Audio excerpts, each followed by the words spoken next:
एक कोड जो डिकोड ना होता तो दिल्ली का इंडिया गेट शायद आज सलामत ना होता। आइए जानते हैं आज की कहानी में। रियल स्टोरी हिंदी में आपका बहुत बहुत स्वागत है।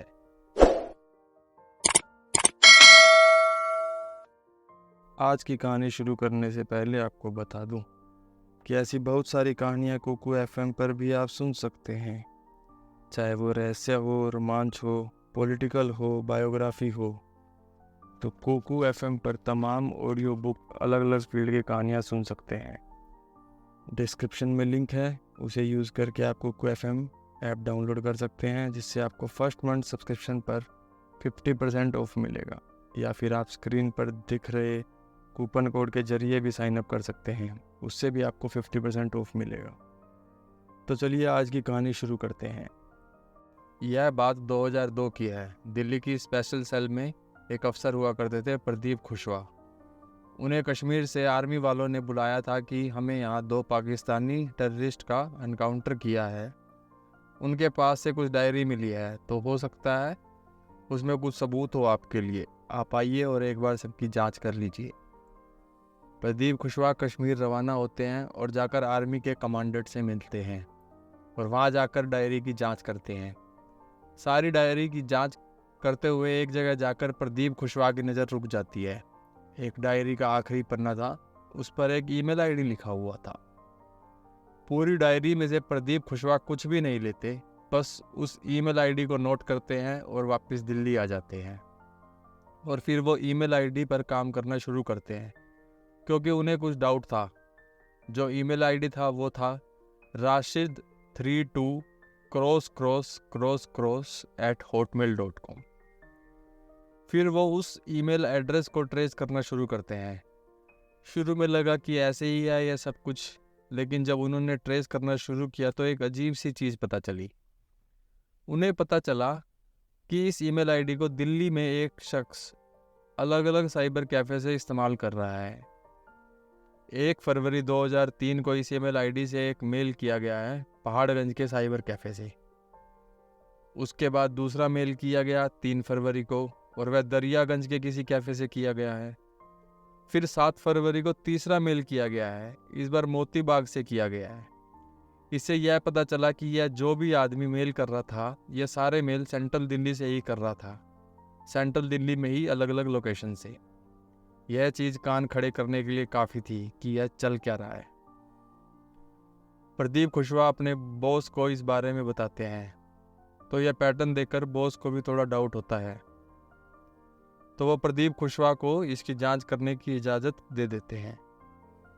प्रदीप कुशवाहा ने फिर सभी साइबर कैफ़े का दौरा किया, काफ़ी छानबीन की, लेकिन कुछ हाथ नहीं आया, क्योंकि उस समय 2002 में इतने सीसीटीवी भी नहीं थे, इतनी टेक्नोलॉजी भी एडवांस नहीं थी, तो कोई खास कामयाबी नहीं मिली। लेकिन इससे इतना पता चल गया था कि कुछ ना कुछ गड़बड़ है। अब इसके बाद धीरे धीरे करके मैसेज पढ़ने शुरू किए स्पेशल सेल की टीम ने। उसमें शुरू में जितने भी मैसेज थे, उसमें ऐसे लगता था कि जैसे कोई बॉयफ्रेंड अपनी गर्लफ्रेंड को मेल लिख रहा है। प्यार भरी बातें होती थी, आई लव यू और यही सारी चीज़ें। तुम मेरी ज़िंदगी में आई तो मेरी ज़िंदगी बदल गई, ये सारी चीज़ थी। उस वक्त इसको एक कोड के तौर पर यूज़ किया जाता था। पहले तो यह सारी चीज़ें ऐसे ही लग रही थी, लेकिन जब एक मेल आया तब लगा कि कुछ खतरनाक चीज़ है। उसमें मैच के बारे में लिखा था कि क्या आपके पास फुटबॉल है और इस फुटबॉल का अब क्या करना है आप बेहतर जानते हो। जो मैच की तारीख होगी वो आपको जल्द ही बता देंगे। इसके बाद फिर एक मेल आता है कि आपके जिम्मे है वहाँ सब कुछ। मैच की तारीख फाइनल होने तक प्लेयर्स का ख्याल रखना आपके जिम्मे है। कोई बात होगी तो क्या करना है आप अच्छी तरह जानते हैं। यह दूसरा मेल आया। इसके बाद अगला मेल आता है कि मैच की डेट फिक्स हो गई है, वर्ल्ड कप का फाइनल 25 को तय हुआ है, टाइम वही है, मैच के लिए बेस्ट ऑफ लक। अब इन सब में कई जगह एक चाचू लिखा हुआ शब्द आ रहा था बार बार, तो उसको जब डिकोड करने की कोशिश की गई तो पता चला कि यह चाचू कोई और नहीं बल्कि जकीउर रहमान लखवी है, जो लश्कर तैयबा का मास्टरमाइंड है। 2008 मुंबई अटैक में उसका नाम था। कंट्रोल रूम में बैठा हुआ था, जो सारे टेररिस्ट को ब्रीफ कर रहा था। जैसे ही यह पता चला कि यह चाचा और कोई नहीं बल्कि जकीउर रहमान लखवी है, तो टेंशन और बढ़ गई। कि फुटबॉल मैच, वर्ल्ड कप का फाइनल, यह सारी चीज़ उसी तरफ इशारा कर रही थी। अब पुलिस अपनी तरफ से इसमें लगी हुई है, सारा कुछ चल रहा है, स्पेशल सेल वाले भी इसी काम पर लगे हुए हैं। इसी दौरान अचानक एक और मेल आता है और इस बार का मेल थोड़ा सा स्पेशल सेल का दिमाग घुमा कर रख देता है। वो इसलिए कि इस बार जो पूरा मेल था वह कोड में था, कुछ भी नहीं लिखा था, सिर्फ फिगर थे, जैसे 0.7, 257, 020, 28123, 6797, ऐसे करके यह सिर्फ बस नंबर में ही पूरा मैसेज था। अब इसमें एक भी अल्फ़ाबेट नहीं है, सिर्फ नंबर है। अब जब यह आया तो पहली बार स्पेशल सेल को लगा कि इस मैसेज को अगर डिकोड नहीं किया गया तो कुछ पता नहीं चलेगा। अब तक दिल्ली पुलिस को यह पता चल चुका था कि लश्कर दिल्ली में कुछ करने जा रहा है, लेकिन क्या करने जा रहा है यह नहीं पता चल पा रहा था, और कब करने जा रहा है और कहाँ करने जा रहा है। स्पेशल सेल इस मैसेज को डिकोड करने में लगी हुई थी, लेकिन यह मैसेज डिकोड नहीं हो पा रहा था। तभी अचानक 19-20 फरवरी 2003 को प्रदीप कुशवाहा के दफ्तर में उनका एक दोस्त आता है, जो उनका स्कूल फ्रेंड था।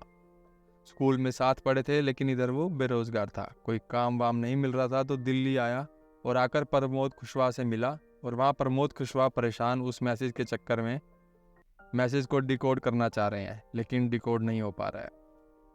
उस दोस्त का नाम था विवेक ठाकुर। तो वो आकर प्रदीप कुशवाहा से मिलता है, थोड़ी देर दोनों में बातचीत होती है। तो थोड़ी देर में विवेक ठाकुर को पता चल जाता है कि उसका दोस्त कुशवाहा परेशान है। तो वह पूछता है कि क्या है। तो प्रदीप कुशवाहा बताते हैं कि ऐसे ऐसे कोड है, पूरी कहानी सुनाते हैं और बताते हैं कि वो कोड डिकोड नहीं हो पा रहा है। विवेक ठाकुर कहता है कि क्या मैसेज है, मुझे दिखाओ, मैं ट्राई करता हूँ। तो प्रदीप कुशवाहा बेमन से कहते हैं यह नहीं हो पाए, हमने पूरा ट्राई कर लिया है। तो वह बोलता है कोई नहीं, मुझे दो, मैं कोशिश करता हूँ। तो वो उसको दे देते हैं। तभी विवेक ठाकुर उसको डिकोड करने में लग जाता है और कई घंटे बीत जाते हैं। बार बार वो कहता है कि बस मैं इसको कर दूंगा, पक्का कर दूंगा, लेकिन हो नहीं रहा है।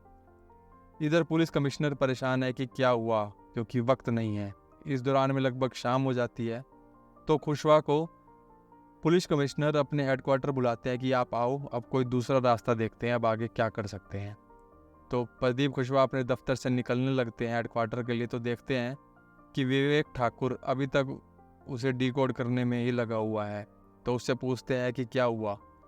तो बोलता है कि हुआ नहीं है, लेकिन कर दूंगा। तो प्रदीप कुशवाहा कहते हैं कि मैं पुलिस हेडक्वार्टर जा रहा हूँ। तो विवेक ठाकुर बोलता है कि मैं भी साथ चलूँगा, क्योंकि मुझे लगता है कि अगले 40-45 मिनट में मैं इसे डिकोड कर दूंगा। प्रदीप कुशवाहा अपने दोस्त को बिठा लेते हैं गाड़ी में और अब गाड़ी पुलिस हेडक्वार्टर की तरफ निकलती है। अब गाड़ी हेडक्वार्टर पहुंच गई है, तब भी विवेक ठाकुर लगा हुआ है उसे डिकोड करने में।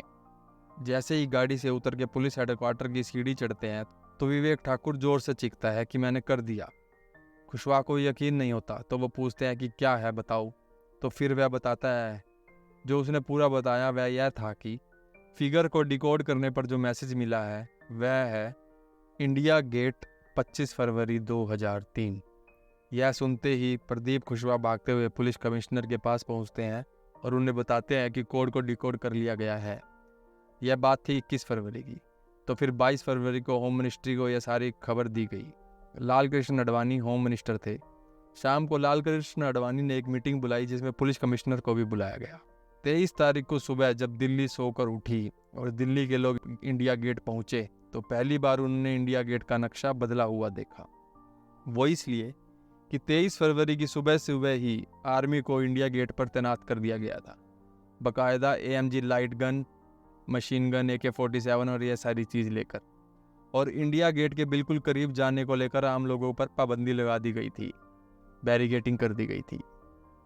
ये 23 फरवरी 2003 की बात है और आज भी इंडिया गेट की सुरक्षा वैसी ही है।